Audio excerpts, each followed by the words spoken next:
Vou falar de uma forma mais resumida sobre o jejum intermitente, falo da questão do treino em relação ao jejum intermitente e o que eu acho dessa prática.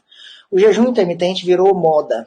Eu estava pensando sobre isso esses dias, depois da nossa live, de como isso virou moda.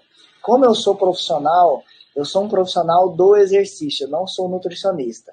Mas como eu sou um profissional dessa área de saúde, a gente vê muitas coisas acontecendo e a gente vê muitas modas vindo e voltando. O jejum intermitente é uma moda que já tem um tempo aí, daqui a pouco vai aparecer uma próxima, e aí ela vai ficando para trás, e é um método, uma estratégia da nutrição, só que ela é uma estratégia, ela não é um estilo de vida, ela não é uma religião. E a gente vê aí infinitos perfis na rede social que ela é uma seita religiosa, né? O jejum intermitente. Então, assim, tira verruga, melhora o humor, sara doenças, cura doenças incuráveis, faz um monte de coisas, melhora tudo na sua vida, virou uma loucura isso daí, né? Mas o jejum intermitente ele é apenas uma estratégia nutricional que os nutricionistas usam em momentos determinados. Ele não é para a vida toda, não é um estilo de vida. Eu, pessoalmente, eu vejo que ele funciona, mas dentro de uma estratégia maior. Quem aí tem nutricionista, acompanhamento de nutricionista, sabe disso de uma forma diferente. Porque o nutricionista aí usa durante 1, 2, 3 semanas e funciona para dar uma quebra na dieta, uma mudança no metabolismo ali. Só que aí as pessoas acham que isso é para sempre. E aí eu falo que é uma moda porque, assim, isso, exatamente, tipo um estímulo. Só que se você faz isso sempre, não funciona. Não funciona, não tem a mesma resposta, efeitos que a gente vai percebendo disso. O nosso metabolismo, nosso corpo, tanto da alimentação como do exercício, se a gente treinar intenso, o mesmo treino para sempre, o seu corpo se adapta e não tem mais o mesmo resultado. Então a gente precisa ter estímulos diferentes. Agora, então só resumindo essa questão, se vocês quiserem ver mais detalhes sobre isso no meu IGTV e no meu YouTube, tem salvo as últimas lives dessa, que eu falo muito sobre isso, explicando mais detalhes, mas a partir do meu ponto de vista, enquanto profissional de educação física, tá? Quem pode direcionar isso melhor é nutricionista, falar, mas eu dou a minha opinião a partir da questão do exercício. Então, quando a gente fala da questão do exercício, eu já tive alunos que vivem a questão do jejum intermitente como uma seita religiosa mesmo, é a melhor coisa do mundo, jejum intermitente e low carb, que vivem isso como um estilo de vida mesmo e acham que é a melhor coisa do mundo.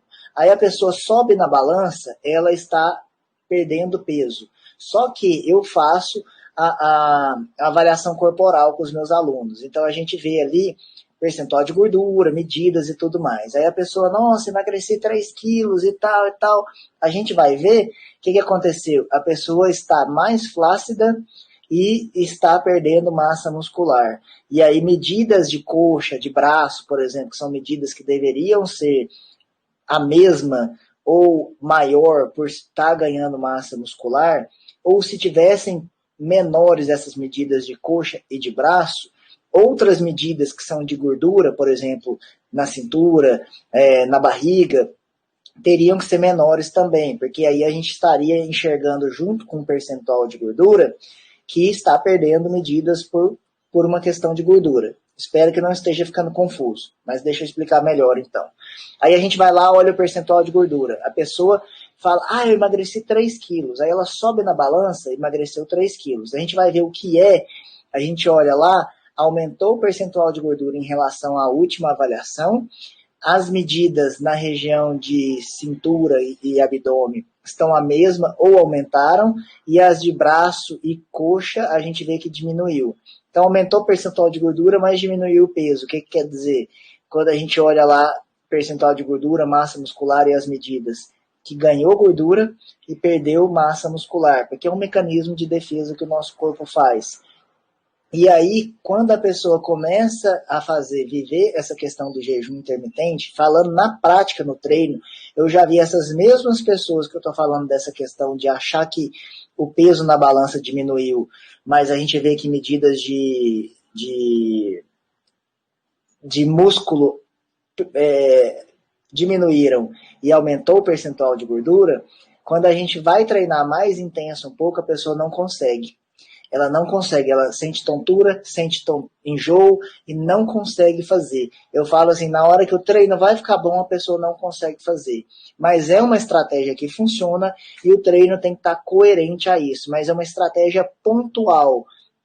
A pessoa acaba deixando de consumir nutrientes necessários para desenvolvimento de massa muscular. Isso. E às vezes decide fazer, quando percebe que sai da dieta, dá uma engordada. Isso. E quando a pessoa vive esse estilo de vida permanente de jejum intermitente, por que essas pessoas não conseguem manter peso? Porque abaixa o metabolismo, abaixar o metabolismo é fácil, subir o metabolismo é muito difícil. Tem estudos que falam que é tão difícil que é praticamente impossível, ou é impossível e não tem comprovação de que consegue aumentar de verdade. Além disso, a pessoa não consegue viver isso para sempre, e sempre que a pessoa faz o jejum intermitente, ela tem episódios de compulsão alimentar. E o problema da questão do jejum intermitente, low carb, eu estou falando do meu ponto de vista de profissional de educação física, tá? As pessoas sempre pensam, porque você falou a questão de nutrientes aí, Karen, as pessoas sempre pensam macronutrientes. Aumentar o metabolismo basal é difícil? Guto perguntando aqui, Guto Luiz. E eu vou falar um pouquinho mais sobre isso. E aí o que acontece? As pessoas quando vão fazer dieta, e esse tipo de dieta aí, jejum intermitente, low carb, essas coisas, as pessoas estão sempre pensando em macronutrientes. E macronutrientes é o quê? Gordura, proteína e carboidrato. E isso daí é fácil da gente pensar, é fácil a pessoa olhar e saber o que é o que. Só que para nossa saúde de questão hormonal, funcionamento geral do nosso corpo, a gente precisa pensar nos micronutrientes também. Então, a pessoa no low carb, nesses jejum intermitente, ela nem pensa em fruta e vegetais. E é onde ela olha fruta e fala carboidrato e não quer saber. Mas ali tem infinitos nutrientes que a gente precisa. E aí aqui aumentar o metabolismo basal é difícil? É difícil. Como que a gente aumenta o metabolismo basal? Melhorando o condicionamento físico e ganhando massa muscular. E é difícil. A gente precisa ganhar massa muscular, precisa melhorar o condicionamento físico. Ganhar massa muscular e melhorar o condicionamento físico não é difícil. Mas fazer com que isso chegue a um ponto de conseguir subir o metabolismo basal e conseguir fazer com que isso seja permanente é que é difícil. Então, quer dizer, por quê? Porque precisa que a pessoa treine como um hábito, semana a semana, mês a mês, ano a ano, vários anos da vida, para com que ela consiga manter e aumentar o metabolismo dela e manter isso, porque já existe também uma tendência natural, ano a ano, com o nosso emagrecimento, com que a gente abaixe o nosso metabolismo. É um mecanismo de defesa, um mecanismo que o nosso corpo tem natural, de ir abaixando isso, e uma perda natural também de massa muscular, uma perda natural com o envelhecimento, uma redução hormonal também, tá tudo a ver, metabolismo, perda de massa muscular e redução hormonal. Então, por isso que é difícil. Só que, para a gente abaixar, eu falo que existe uma lei universal que para estragar é rápido e fácil. Para construir, para melhorar, é demorado e não é fácil. Então, assim, para construir um prédio leva anos. Para destruir, é só colocar as bombas no lugar certo e destruir. Para você emagrecer 2 quilos de uma forma saudável, você precisa quebrar hábitos ruins, fazer mudanças, começar a fazer exercício, melhorar a sua alimentação, manter uma nova rotina e consegue emagrecer esses 2 quilos.